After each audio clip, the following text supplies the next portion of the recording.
everybody, and welcome back to the Glory Race podcast. It's your boy Don Benito, and today we have a couple of things that we're going to be talking about. We are going to be talking about the Marcus Rashford situation. What's going on there? Garnacho, is he living? Is he staying? Is he training? We're going to be talking about that. We're going to be talking about the Sancho situation. What's is there a situation there? We are also going to be talking about Bryan Mbuemo, whether he's going to arrive at Manchester United or not. And last but not least, we are going to tackle the pre-season woes. Without further ado, ladies and gentlemen, let's get into it. Marcus Rashford. What's going on with Marcus Rashford? Well, turns out that Barcelona only want to sign Marcus Rashford on loan. And Manchester United want to get rid of this player. This has been a disaster season. This has been a disaster window. And it is difficult because he came to Carrington to train and he was banished from the first team and he's training on his own. It's not a good look, Bryan Rashford. And he's out there looking for a squad. Marcus Rashford dug up his own grave. I have absolutely no sympathy or empathy for him. I feel sorry for him. I know he's a good player, but this is a problem for us because if he doesn't leave, then we don't get the funds that we need to go back into the market and bolster our team. Rashford needs to leave. He really needs to. And we are looking for somebody to buy this guy, to take him off our hands. He wants Barcelona, by the way. He's only looking at Barcelona. Barcelona. Oh, Barcelona. I don't know who told him that Barcelona is a good place for him because I don't know. But he seems to think that he can break into that Barcelona team. Barcelona, however, have been going through their own shit. They have wanted Nico Williams, they've also wanted Luis Diaz, and they also want Marcus Rashford. Now, depending on who, it was depending on. No more. Nico snubbed Barcelona. They closed that chapter. Now, Barcelona are looking at Luis Diaz and Marcus Rashford. Now, I don't know about Luis Diaz. I don't know if he's still gonna go or if he's planning on staying at Liverpool. I don't know. But with Marcus Rashford, he is desperate to go there. Now, Barcelona, we all know, have got financial issues. They need to pull levers. They have got certain stuff that they can't do. And at the current moment, just as we predicted, they want Marcus Rashford on loan. And Manchester United, at the moment, we're not about that life. We want to get rid of this player. And that's the frustrating thing. The next, Alejandro Garnacho. Garnacho is a conundrum, in the sense that he's a young talent, great potential. The future looks bright or might look bright for Garnacho, but his attitude stinks. And for me, like I said, I'm old school. I was the disciplinarian. That's how we grew up. There was discipline in every team that we had. So when I see Garnacho like this, I reject it. I don't understand it. I don't get it. I'm not even going to try and be nah, I don't. So we already know his attitude, how it is. We've seen how he's been behaving. On holiday, wearing Marcus Rashford's jersey, Aston Villa. That was a piss take. Yeah, of course, I didn't jump into it like everybody else did, but I felt like I complained about Garnacho enough. I felt like him doing that was something that I had already seen in him. I don't know if that makes any sense. But Garnacho, I've always had the sentiment that this kid is becoming something that I wish he wouldn't. I saw it. I grew up, Manchester United is my squad. It's my team. I saw this little rascal break into this team, come and help us. I saw it. I saw him getting the responsibility from Erik ten Hag that he shouldn't have had. But based on the circumstances, based on the life, That's what we had. Garnacho, can you believe Garnacho was our number one? He was a number one start at one point 2 years ago. He was somebody that you couldn't think. Like, when you think of Manchester United, you cannot think about us without Garnacho in that starting lineup. It was impossible. Now we are trying to get rid of him faster than you can imagine. And this is where the situation is. His attitude has definitely not helped the situation. Because in as much as people always say, your reputation, this. If Garnacho is so good, if Garnacho is so talented, why are people not going in for him and making those demands? Like, putting it out there. I don't think Garnacho earns a lot of money at Manchester United at the moment. He doesn't. So, if anything, any club that comes in, they're not going to give him a lot. I mean, he wanted 200,000 at Napoli. He's not going to get that. He's still a kid. Hasn't he really done anything to deserve that kind of money?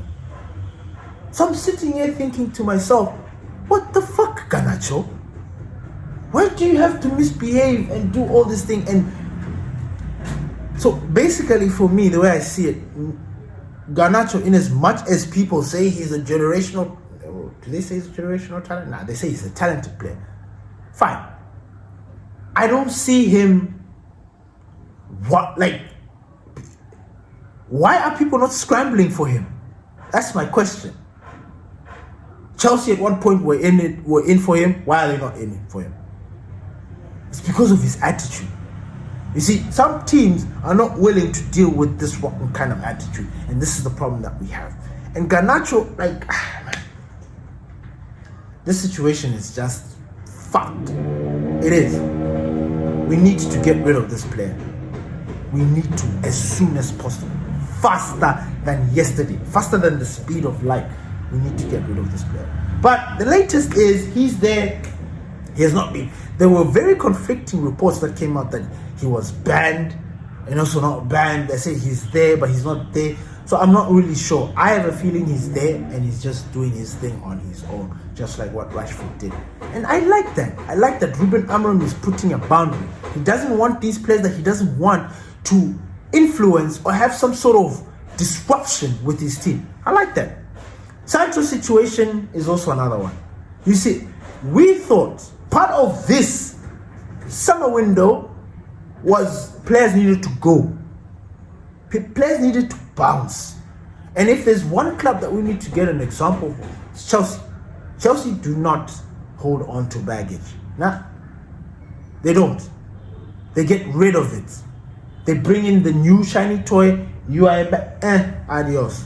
And this Noni Madueke's situation is I see it, but at the same time I'm like, what the fuck happened?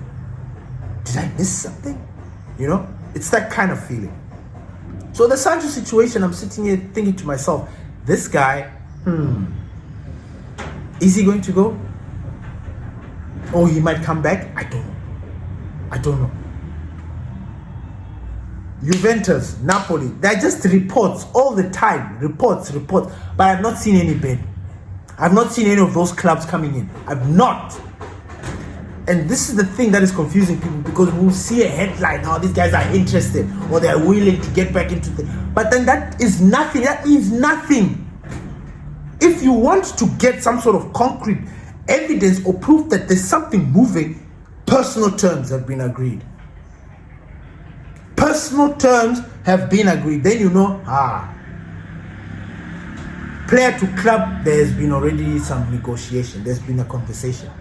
So it means once that is sorted out, once the personal terms have been agreed, the next step is club to club. So you already know that the dance will be there. But then none of that is happening with Garnacho. There's no figure. There is no... there are no talks. There's no personal... The personal terms talks are not there. So I'm trying to figure it out. What's going on? How are we going to get rid of this player? Is he going to go on another loan? What's the plan? I'm not seeing aggression from my club to get rid of some of this deadwood at Manchester. It's saddening. The next Bryan Mbuemo. As you know, Bryan Mbuemo, we still have not signed him at Manchester United, and this is now growing frustrating because I think Manchester United and Brentford are deadlocked at a valuation. I think it's 10 million or something. Like, I'm thinking to myself, United, fuck out of here, pay the money, get the guy in, and save a little bit of your dignity, because you know what? If this guy comes late and we doesn't have the preseason that he needs to have, and then we go out there and make fools of ourselves, we're going to look at you. Well, Benito will, because I know where the real problem is. I know you guys like to, you have a way of pulling the wool over these fans. And you guys, you do it masterfully. I see it. But you're not going to do it with Benito. No. I've clocked the preseason for a very long time. I am onto you. Ineos. I'm onto the beginning of the season. I'm onto this preseason. I'm onto everything. There is no getting away. And already, you look at the tabloids, you look at Sky, you look at, especially Sky. Sky Sports are busy saying, no more excuses for Manchester United next season. No more excuses. What the fuck does that mean? What do you mean, no more excuses? Do you think we wanted to excuse ourselves the season before with the injuries? Do you think last season we wanted to excuse ourselves because of our board? Sacking the gaffers and changing and all the bullshit that happened. No more excuses. You know, the thing that pisses me off the most about the world, and shout out to some of you fans out there, rival fans, that look at situations and just not double down on bullshit. Like, for example, they see us and be like, look, hey, we don't want any excuses next season, Manchester. We not, like, without deepening the situation, knowing that, look, Man United is broke. These guys are not buying players. This is uncharacteristic of Manchester United. By now, we should have been having 3 or 4 players in, giving them a lot of high salaries. That's our style. We only have 1. This is serious, people. This is fucking serious. And if we don't get hold of this preseason, if we don't get hold of this situation, we are going to find ourselves back at the same position again. And honestly, I don't think I can take it. Personally. Especially when you see the accident going to happen. I must sit there and continue with my popcorns and like, what the fuck? This is a Titanic. This is like we're about to sink. And you can see the iceberg. But you're choosing to the iceberg is there. Right now, Manchester United, start fucking turning. Start turning the wheel. Because the iceberg is there. Start turning. Please. Because what will happen is that you're going to go fucking scrape that thing.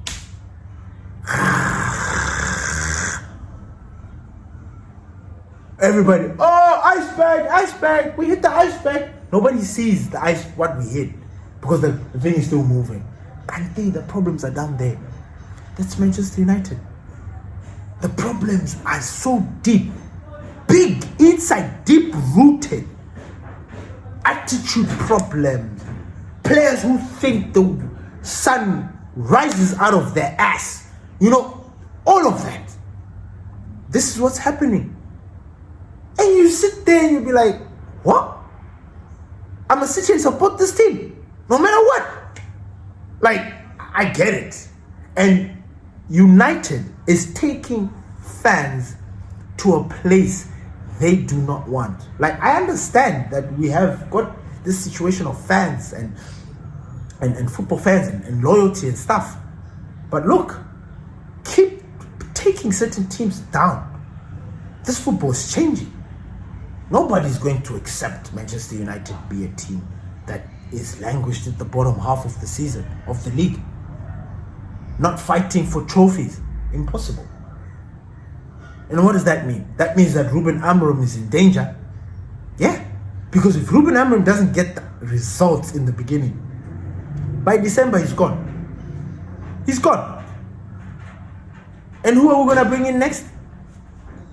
Now we have to start that whole stress of thinking about a coach. Someone who's going to come in here and change. Now the philosophy has been completely uprooted and replaced with the 4-3-4. Now we want to disrupt that again. Do you see where I'm going with this? Thank you everybody for listening to the Glory Race podcast. It's your boy Dog Benito, and please don't forget, if you want to check the full episode of this, you can check us on Spotify because that's where we're doing it. Thank you everybody for listening to us. Check us on all socials. Peace.